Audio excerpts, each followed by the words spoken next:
Hey there, welcome to Unit 3, Lesson 5. So, our last lesson for this week. Yesterday, we talked about societal changes that were happening within the African American community. Today, we're going to focus on women in the 1920s, a topic that a lot of people typically really like learning about.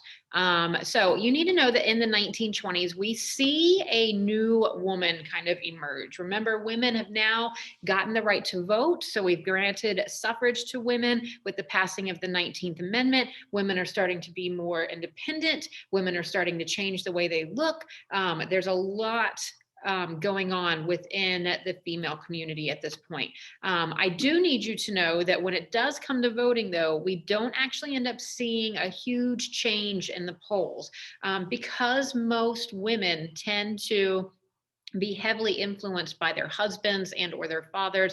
They typically just vote the same way that they would. So even though we've essentially overnight doubled the amount of voting population that we have, we don't really see any changes happening in the results of elections. They pretty much end up being about the same.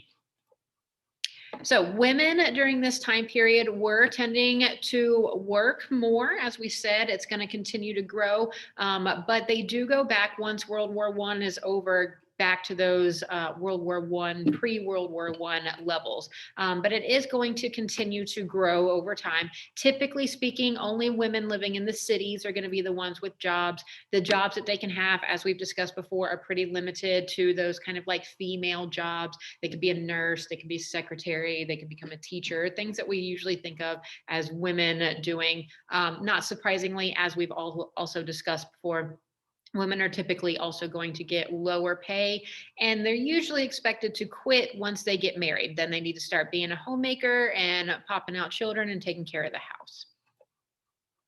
So let's talk about the women who were at the house. Typically speaking, your middle to upper class women were expected to become those homemakers, and their lives actually get a whole lot easier at this time because of all of those labor saving devices that we talked about a few days ago. You're going to see the introduction of the vacuum and washing machines and all of these new fancy technologies for the home that make homemaking for a woman a whole lot easier, meaning that she's got more leisure time. This allows her to have more time to focus on herself, maybe to think about the things that she wants in life. It also allows for her to have more time to focus on spending with her children.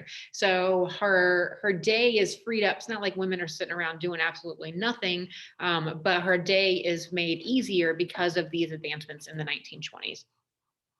So during this time period, we've already talked about this woman before, and I just like bringing her up again because she continues to be really influential in the 1920s, and that's Margaret Sanger.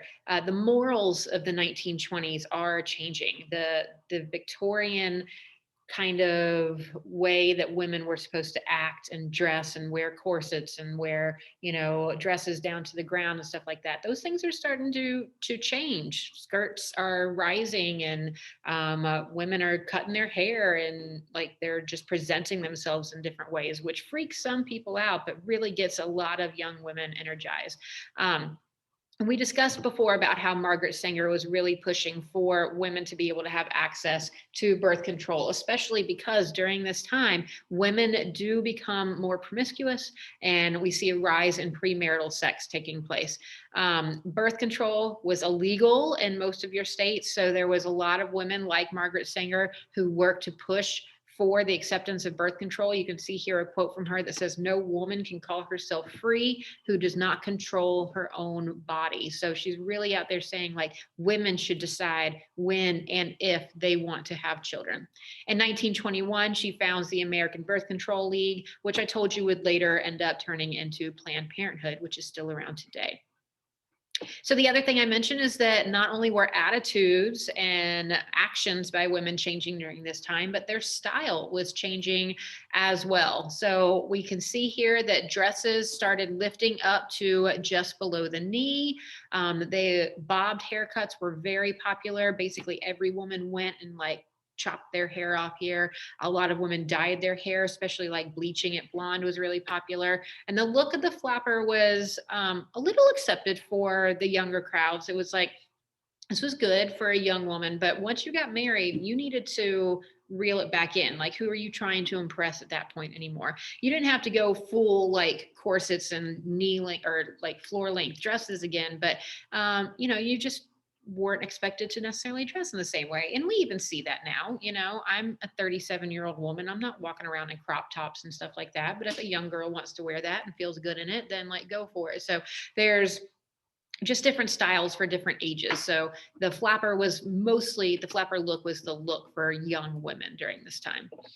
So the other thing I want to talk to you about is the fact that during this time, as women had more time to think about what they wanted in their lives, we're going to end up seeing women wanting more and more of a voice in their marriage, and the voice in the laws that are being made, in particular in the laws dealing with divorce. And so we do start to see women go out and like vote and push for themselves to be able to get more rights. And one area they focused a lot on was that women should be able to initiate a divorce due to abuse, because before that wasn't allowed. So during the 1920s, marriage becomes, as we've talked about before, much more about love and companionship. But however, during this time, by 1930, about 1 in 6 marriages would end in divorce, which was a pretty high number for the day. So I just want you to know that, your relationships that women were having were also changing at this time.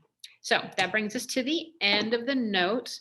I'm going to pop over here to your lesson. So here's the deal.